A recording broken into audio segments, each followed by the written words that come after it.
Alors, petite présentation préalable, cette vidéo a été faite de manière asynchrone. En fait, j'ai d'abord filmé des petits passages, parce que vous allez voir que les délais sont très longs pour pouvoir envoyer des messages.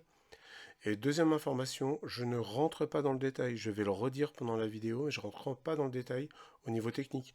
Par exemple, je ne vais pas parler de payload, je ne vais pas parler de classe, on fait vraiment du simple. A tout de suite.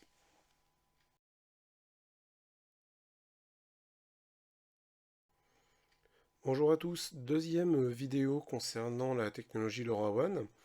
Et j'avais précisé dans la première vidéo que je vous montrerai le plan de câblage de ma carte.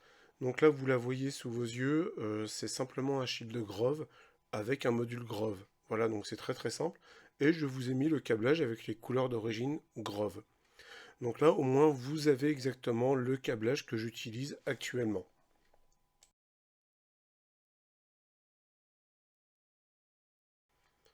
Alors l'émission en tant que telle. Là, vous voyez, j'appuie sur AT plus MSG 1, 2, 3, entre guillemets. Ça nous envoie une chaîne de caractères et comme on peut voir sur l'écran de gauche, on voit 3, 1, 3, 2, 3, 3. Et c'est quoi? Bah, en fait, ce sont les caractères en hexadécimal dans la table ASCII des chiffres 1, 2, 3.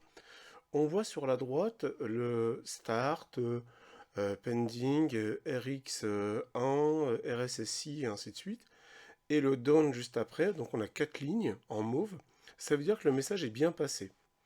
On voit juste en dessous, start, down, et on voit que le message n'est pas passé. Alors pourquoi? Ben, en fait, si on résume très très simplement la technologie LoRaWAN, en gros, j'ai le droit d'émettre pendant, je sais pas moi, une seconde sur une journée.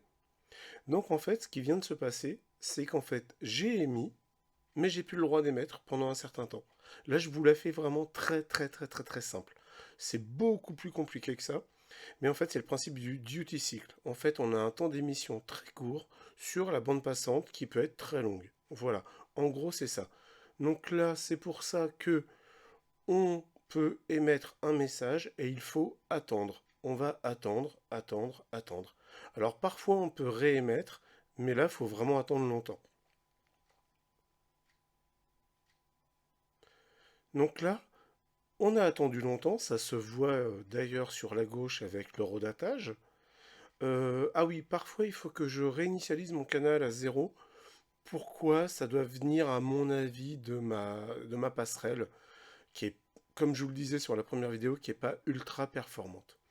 Donc là, j'ai envoyé un message, ici, blog STI2D signe ISN, et on voit, côté gauche, toute la suite hexadécimale du message. Alors on va ajouter un décodeur. Alors le décodeur, je vais vous le fournir, hein, de toute façon il est pas de moi. Et ce décodeur écrit en JavaScript va nous permettre de décoder le message reçu en hexadécimal en caractères lisibles dans la table ASCII en alphabet alphanumérique pour que nous, on puisse lire humain le message qui a été envoyé. Donc là, il suffit de faire un copier-coller dans la colonne JavaScript et c'est parti, on va pouvoir voir.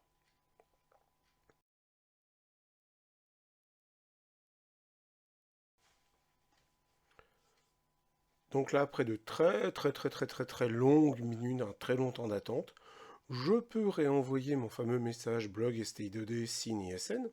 On voit à droite en mauve que tout est bien passé, hein, on a bien le message avec le RSSI et ainsi de suite. Et on voit sur la gauche, en jaune orangé, que c'est parfaitement écrit en langage humain et on peut le décoder.